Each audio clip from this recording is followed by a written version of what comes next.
അഥവാ ഈ തൈറോയിഡ് എന്ന് പറയുന്നത് ഒരു ഗ്രന്ഥിയുടെ പേരാണ്, ഒരു അസുഖത്തിന്റെ പേരല്ല. ക്ഷീണമാണ് ഡോക്ടറെ, തീരെ ഉന്മേഷമില്ലാത്ത അവസ്ഥ എപ്പോഴും കടക്കേണ്ടതായിട്ട് വരുന്നു. തൈറോയിഡ് ഉള്ള ആളുകൾ ശ്രദ്ധിക്കേണ്ട കുറച്ച് കാര്യങ്ങൾ, നാം നിയന്ത്രിക്കേണ്ട കുറച്ച് കാര്യങ്ങൾ, അറിഞ്ഞിരിക്കേണ്ട കുറച്ച് കാര്യങ്ങൾ എന്ന് പറയുന്നത്, വന്നു കഴിഞ്ഞാൽ ലോകാവസാനം വരെ തൈറോയിഡിന്റെ മരുന്ന് കഴിക്കണം, തൈറോയിഡ് മാറുകയില്ല എന്നുള്ള ഒരു ചിന്തയാണ് ഇപ്പോൾ ഉള്ളത്.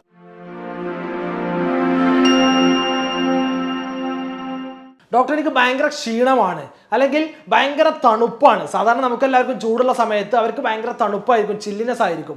നമുക്കെല്ലാവർക്കും തണുപ്പുള്ള സമയത്ത് അവർക്ക് ഭയങ്കര ചൂടായിരിക്കും, ചൂട് സഹിക്കാൻ പറ്റുന്നില്ല എന്നൊക്കെയാണ് പറയാറുള്ളത്. സാധാരണയായി കോമൺ ആയിട്ട് തൈറോയിഡിന് കാണപ്പെടുന്ന ലക്ഷണങ്ങളാണിത്. സാധാരണ തൈറോയിഡ് പേഷ്യൻസ് പറയുന്ന ലക്ഷണങ്ങളാണിത്. സാധാരണ ആളുകൾ ക്ലിനിക്കിലോട്ട് വരുമ്പോൾ ഡോക്ടറെ എനിക്ക് തൈറോയിഡ് ആണ് എന്ന് പറയാറുണ്ട്. അഥവാ ഈ തൈറോയിഡ് എന്ന് പറയുന്നത് ഒരു ഗ്രന്ഥിയുടെ പേരാണ്, ഒരു അസുഖത്തിന്റെ പേരല്ല. അഥവാ നമ്മുടെ തൊണ്ടയിൽ കാണപ്പെടുന്ന ഒരു ബട്ടർഫ്ലൈ ഷേപ്പിലുള്ള ഒരു ഗ്രന്ഥിയാണ് തൈറോയിഡ് എന്ന് പറയുന്നത്.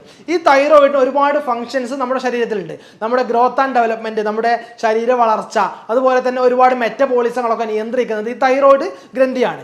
ഈ തൈറോയിഡ് ഗ്രന്ഥിയുടെ ഹോർമോണുകളിൽ ഉണ്ടാകുന്ന ഏറ്റക്കുറച്ചിലുകളാണ് അതിന് ഏത് അസുഖമാണ് എന്ന് നമുക്ക് മനസ്സിലാക്കാൻ കഴിയുന്നത്. തൈറോയിഡ് ഹോർമോണുകൾ കൂടുമ്പോൾ ഹൈപ്പർ തൈറോയിഡിസം ആവുന്നു, തൈറോയിഡ് ഹോർമോണുകൾ കുറയുമ്പോൾ ഹൈപ്പോ തൈറോയിഡിസമായി മാറുന്നു. അതുപോലെ തന്നെ ഹൈപ്പർ തൈറോയിഡിസവും ഹൈപ്പോ തൈറോയിഡിസവും അല്ലാതെ മറ്റൊരു വിഭാഗമാണ് ഗോയിറ്റർ എന്ന് പറയുന്നത്. നമ്മുടെ തൈറോയിഡ് ഗ്രന്ഥി ഉണ്ടാകുന്ന വീക്കം, തൈറോയിഡ് ഗ്രന്ഥി വീങ്ങി വലുതായിട്ടുണ്ടാകുന്ന ഒരു അവസ്ഥയാണ് ഗോയിറ്റർ എന്ന് പറയുന്നത്.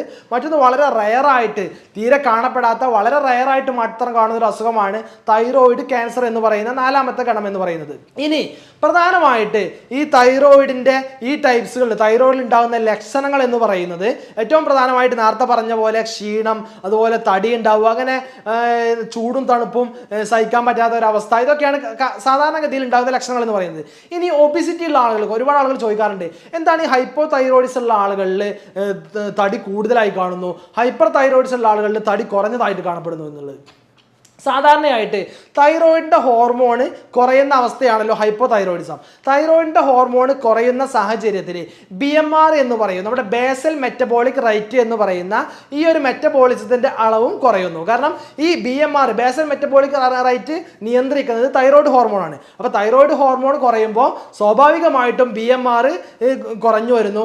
BMR കുറഞ്ഞാൽ നാം കഴിക്കുന്ന ആഹാരങ്ങളെ എനർജി ലെവലിലോട്ട് മാറ്റുന്നത് ഈ BMR വഴി എന്ന മെക്കാനിസത്തിലൂടെ. അപ്പൊ എനർജി ലെവലിലോട്ട് മാറ്റപ്പെടുന്നില്ല. കഴിക്കുന്ന ആഹാരം എനർജി ലെവലിലോട്ട് മാറ്റാതെ മുഴുവനായിട്ട് നമ്മുടെ ശരീരത്തിൽ അടിഞ്ഞുകൂടുന്നു, ഫാറ്റ് ആയിട്ട് ഡെപ്പോസിറ്റ് കൂടുന്നു, അങ്ങനെ തടി കൂടുന്നു. അതാണ് ഹൈപ്പോ തൈറോയിഡിസത്തിൽ തടി കൂടുന്നത്. അതിന്റെ നേരെ ഓപ്പോസിറ്റ് ആയിരിക്കും ഹൈപ്പർ തൈറോയിഡിസത്തിൽ കാണപ്പെടുന്നത്. അഥവാ ഹൈപ്പർ തൈറോയിഡിസത്തിൽ തൈറോയിഡിന്റെ ഹോർമോണിന്റെ അളവ് കൂടുന്നു, അപ്പോൾ BMR ബേസൽ മെറ്റബോളിക് റേറ്റ് അളവ് കൂടുന്നു. അതുകൊണ്ട് നാം കഴിക്കുന്ന എല്ലാ ആഹാരവും, നമ്മൾ എന്തൊക്കെ ആഹാരം കഴിക്കുന്നു അത് മുഴുവൻ എനർജിയിലോട്ട് മാറ്റപ്പെടുന്നു. നമുക്ക് ആവശ്യമുണ്ടെങ്കിലും ഇല്ലെങ്കിലും മുഴുവനായിട്ട് എനർജിയിലോട്ട് മാറ്റപ്പെടുന്നു. നമ്മുടെ ശരീരത്തെ പുഷ്ടിപ്പെടുത്താൻ, തടി കൂടാൻ, അടിഞ്ഞുകൂടാൻ വേണ്ടി ഒരു ഭക്ഷണവും ബാക്കി നിൽക്കുന്നില്ല. അതുകൊണ്ട് നാം ശോഷിച്ച് പോകുന്നു. ഇതാണ് തടിയുടെ കാര്യത്തിൽ അവിടെ സംഭവിക്കുന്നത്.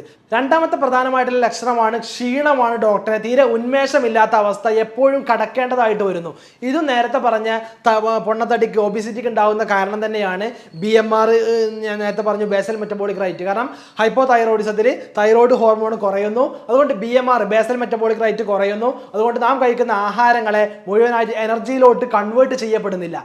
എനർജിയിലോട്ട് കൺവേർട്ട് ചെയ്യപ്പെടാതിരിക്കുമ്പോൾ നമുക്ക് എനർജി ഉണ്ടാവുകയില്ല. സ്വാഭാവികമായിട്ട് എനർജി ഇല്ലാത്ത ഒരാൾ എപ്പോഴും ഉന്മേഷമില്ലാതെ ഒരു ക്ഷീണിതനായിക്കൊണ്ടായിരിക്കും എപ്പോഴും കാണപ്പെടുക.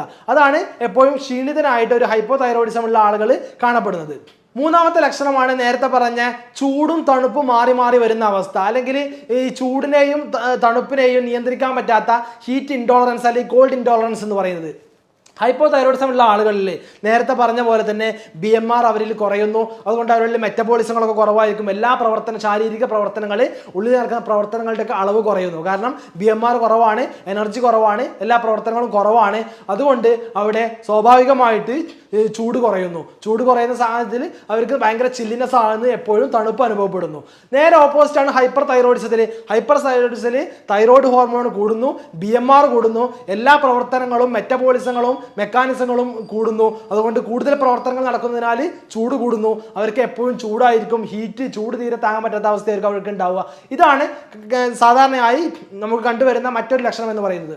അടുത്ത ലക്ഷണം എന്ന് പറയുന്നത് ഹെയർ ഫാൾ ആണ്, മുടി കൊഴിച്ചിൽ. മുടി കൊഴിച്ചിലിനായിട്ട് ഒരുപാട് രോഗികൾ ക്ലിനിക്കിലോട്ട് വരാറുണ്ട്.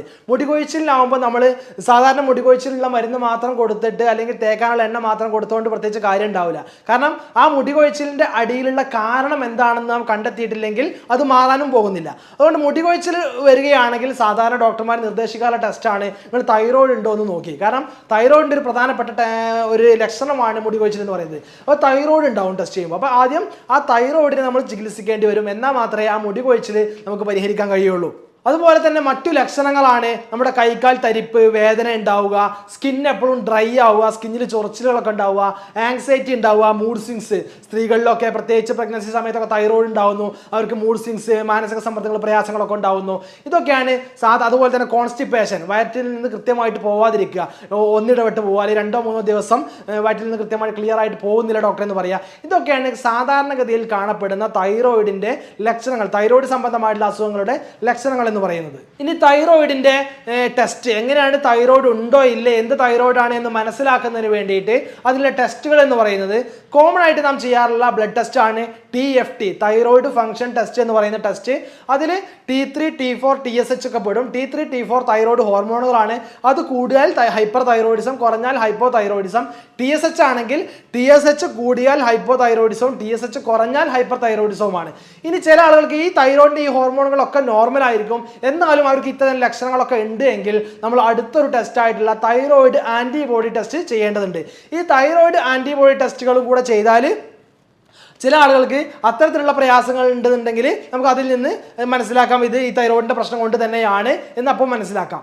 ഇനി തൈറോയിഡുള്ള ആളുകൾ ശ്രദ്ധിക്കേണ്ട കുറച്ച് കാര്യങ്ങൾ, നാം നിയന്ത്രിക്കേണ്ട കുറച്ച് കാര്യങ്ങൾ, അറിഞ്ഞിരിക്കേണ്ട കുറച്ച് കാര്യങ്ങൾ എന്ന് പറയുന്നത് ഏറ്റവും പ്രധാനമായിട്ട് നമ്മുടെ ലൈഫ് സ്റ്റൈലിലുള്ള മാറ്റങ്ങളാണ് വരുത്തേണ്ടത്. ഏറ്റവും പ്രധാനമായിട്ട് ആഹാരത്തിൽ കുറച്ച് മാറ്റങ്ങൾ വരുത്തേണ്ടതുണ്ട്. ആഹാരത്തിൽ നാം എന്തൊക്കെ കഴിക്കണം, എന്തൊക്കെ കഴിക്കാൻ പാടില്ല. മദ്യപാനം പൂർണ്ണമായിട്ട് ഒഴിവാക്കേണ്ടതുണ്ട്. കോഫി, ടീ പോലെയുള്ള അമിതമായിട്ടുള്ള ഉപയോഗം ഉണ്ടെങ്കിൽ അത് പൂർണ്ണമായിട്ട് ഒഴിവാക്കുക. അതുപോലെ തന്നെ ചില ആളുകൾ ചോദിക്കാറുണ്ട്, ഡോക്ടറെ ഗോതമ്പിൽ ഗ്ലൂട്ടൻ എന്ന് പറയുന്ന ഒരു ഘടകം അടങ്ങിയിട്ടുണ്ട്, അതുകൊണ്ട് ഗോതമ്പ് ഈ തൈറോയിഡുള്ള ആളുകൾ ഒഴിവാക്കേണ്ടതില്ല, അത് കഴിച്ചാൽ പ്രശ്നമുണ്ടോ എന്ന് ചോദിക്കാറുണ്ട്. സാധാരണ തൈറോയിഡ് പ്രശ്നങ്ങൾക്കൊന്നും ഗോതമ്പ് കഴിക്കുന്നതുകൊണ്ട് പ്രശ്നമില്ല. ഓട്ടോ ഇമ്മ്യൂൺ തൈറോയിഡൈറ്റിസ് പോലെയുള്ള ഓട്ടോ ഇമ്മ്യൂൺ ഡിസീസ് ആയിട്ടുള്ള തൈറോയിഡ് പ്രശ്നങ്ങൾക്കാണ് ഗോതമ്പ്, ഈ ഗ്ലൂട്ടൻ അടങ്ങിയിട്ടുള്ള ഗോതമ്പ് നാം ഒഴിവാക്കേണ്ടതുള്ളൂ. മറ്റു തൈറോയിഡ് അസുഖങ്ങൾക്കൊക്കെ ഗോതമ്പിൻ്റെ ആഹാരങ്ങൾ കഴിക്കാവുന്നതാണ്. മറ്റൊന്നാണ്, ഒരുപാട് ആളുകൾ ചോദിക്കാറുണ്ട്, കാബേജ് അതുപോലെ തന്നെ കോളിഫ്ലവർ ഒക്കെ കഴിക്കാൻ പറ്റുമോ, അത് ഒഴിവാക്കേണ്ടതില്ലേ എന്നൊക്കെ. അത് നാം വേവിച്ച് കഴിക്കാവുന്നതാണ്. വേവിക്കാതെ നമ്മളുടെ വെസ്റ്റേൺ സ്റ്റൈലിൽ വേവിക്കാതെ പച്ചയായിട്ട് ഈ തൈറോയിഡുള്ള ആളുകൾ കഴിക്കാൻ പാടില്ല. തൈറോയിഡുള്ള ആളുകൾ നിർബന്ധമായിട്ടും കാബേജൊക്കെ കഴിക്കുമ്പോൾ അത് വേവിച്ചതിന് ശേഷം മാത്രമാണ് കഴിക്കേണ്ടത്. മറ്റൊന്ന്, വെള്ളം ധാരാളമായിട്ട് കുടിക്കേണ്ടതുണ്ട്. അതുപോലെ തന്നെ കൃത്യമായിട്ട് എക്സസൈസ് ചെയ്യേണ്ടതുണ്ട്, വ്യായാമം ചെയ്യേണ്ടതുണ്ട്. മറ്റൊരു കാര്യം എന്ന് പറയുന്നത് ആഹാരത്തിൽ ധാരാളമായി തൈര്, പാല് പോലെയുള്ളവ ഉൾപ്പെടുത്തുക. തൈരും പാലും ആഹാരത്തിൽ കൂടുതലായിട്ട് ഉൾപ്പെടുത്തുക. അതുപോലെ തന്നെ omega-3 ഫാറ്റി ആസിഡ് അടങ്ങിയിട്ടുള്ള ചെറിയ മത്സ്യങ്ങൾ, അതുപോലെ തന്നെ സെലീനിയം കണ്ടന്റ് അടങ്ങിയിട്ടുള്ള ഷെൽഫിഷ് പോലെയുള്ള മത്സ്യങ്ങളൊക്കെ ഭക്ഷണത്തിൽ ധാരാളമായിട്ട് ഉപയോഗിക്കുന്നത് നമ്മുടെ തൈറോയിഡിനെ ഒന്ന് കുറച്ച് കൊണ്ടുവരാൻ, തൈറോയിഡ് പ്രോബ്ലംസിനെ കുറക്കാൻ നമുക്ക് സഹായിക്കുന്നതാണ്. ഇത്തരത്തിലുള്ള തൈറോയിഡിന്റെ ശ്രദ്ധിക്കാൻ പറഞ്ഞിട്ടുള്ള ഒരുപാട് കാര്യങ്ങൾ, വ്യായാമം, ആഹാരത്തിൽ ഒഴിവാക്കേണ്ട കാര്യങ്ങൾ, ആഹാരത്തിൽ ഉപയോഗിക്കേണ്ട കാര്യങ്ങൾ, വ്യായാമം ചെയ്യേണ്ടത്, വെള്ളം കുടിക്കേണ്ടത്, ഈ ശ്രദ്ധിക്കേണ്ട കാര്യങ്ങളൊക്കെ ശ്രദ്ധിക്കുക. കൃത്യമായിട്ട് തൈറോയിഡ് എന്ന് പറഞ്ഞാൽ വന്നു കഴിഞ്ഞാൽ ലോകാവസാനം വരെ തൈറോയിഡിന്റെ മരുന്ന് കഴിക്കണം, തൈറോയിഡ് മാറുകയില്ല എന്നുള്ള ഒരു ചിന്തയാണ് ഇപ്പോൾ ഉള്ളത്. ഒരുപാട് രോഗികൾ ക്ലിനിക്കോട്ട് വരുമ്പോൾ തന്നെ പറയാറുള്ളത് ഇത് മരുന്ന് സ്ഥിരമായിട്ട് ആജീവനാന്തം മരുന്ന് കഴിക്കേണ്ട, മരുന്ന് നിർത്താൻ കഴിയില്ലല്ലോ എന്നാണ്. പക്ഷെ മരുന്ന് നിർത്താൻ കഴിയും. കൃത്യമായിട്ട് ജീവിതശൈലി നാം ശ്രദ്ധിക്കേണ്ടതുണ്ട്, ജീവിതശൈലിയിൽ മാറ്റങ്ങൾ വരുത്തേണ്ടതുണ്ട്. കഴിക്കാൻ പാടില്ലാത്ത ആഹാരങ്ങൾ ഒഴിവാക്കുക, കൃത്യമായിട്ട് ചികിത്സ എടുക്കുക. ഡോക്ടറുടെ നിർദ്ദേശപ്രകാരം ഹോമിയോപ്പതിയിൽ ഇത്തരത്തിലുള്ള മാറാ രോഗങ്ങൾക്ക് അല്ലെങ്കിൽ ഇത്തരത്തിലുള്ള ഒരുപാട് കാലങ്ങളായിട്ടുള്ള അസുഖങ്ങൾക്ക്, സിസ്റ്റമാറ്റിക് ആയിട്ടുള്ള ഒരുപാട് രോഗങ്ങൾക്ക് കൃത്യമായിട്ടുള്ള ചികിത്സകളുണ്ട്. കൃത്യമായിട്ടുള്ള ആ രോഗിയുടെ ലക്ഷണങ്ങളും കാര്യങ്ങളും മനസ്സിലാക്കി രോഗം നിർണയിച്ചതിന് ശേഷം കൃത്യമായിട്ടുള്ള മരുന്നിലൂടെ നമുക്ക് ഈ അസുഖത്തെ, തൈറോയിഡിനെ നിയന്ത്രിക്കാനും കഴിയും, ശേഷം പൂർണ്ണമായിട്ട് പരിഹരിക്കാനും കഴിയും. എല്ലാവർക്കും നന്ദി, നമസ്കാരം.